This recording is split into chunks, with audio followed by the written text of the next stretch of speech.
दिल्ली से सटे गाजियाबाद की है। यहाँ न्याय और नियत के बीच जूझ रहे एक परिवार के लिए आखिरकार वह दुखद घड़ी आ गई जिसका फैसला उन्होंने भारी मन से लिया था।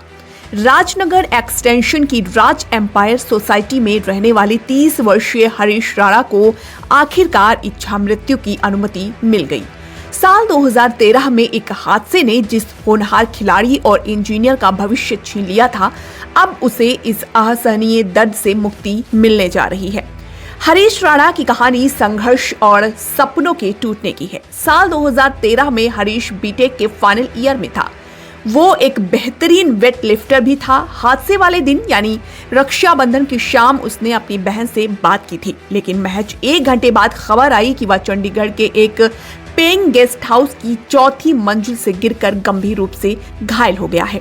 अगले ही दिन उसे वेट लिफ्टिंग के फाइनल मुकाबले में हिस्सा लेना था, लेकिन वो मैदान के बजाय अस्पताल के बिस्तर पर पहुंच गया।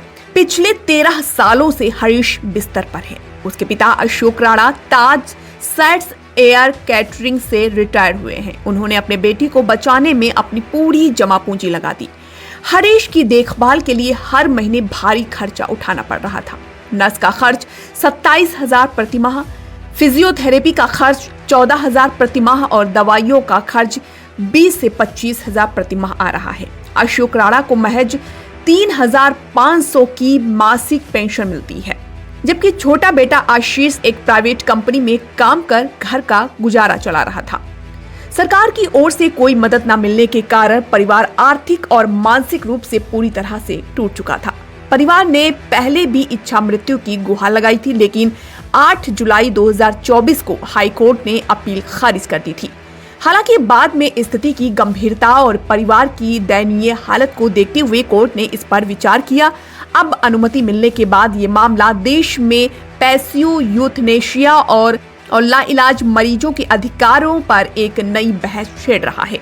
इधर हरीश के पिता ने कहा कि वो 13 साल से बेटे को तिल तिल मरते देख रहे हैं। इसी वजह से उन्होंने इच्छा मृत्यु की गुहार लगाई थी। किसी पिता को बेटे की ऐसी मौत सदमे में डाल देती है। घर वाले सालों से आंसू बहा रहे हैं। वहीं सोसाइटी में रहने वाले उनके पड़ोसियों ने बताया कि लंबे समय से अशोक राणा जी का बेटा बिस्तर पर है, जिसके कारण उनकी आर्थिक स्थिति काफी खराब हो गई है। उन्होंने इच्छा मृत्यु की गुहार लगाई थी, जो अब मंजूर हो गई है। ऐसे में अब सोसाइटी में एक शांति सभा रखी जाएगी।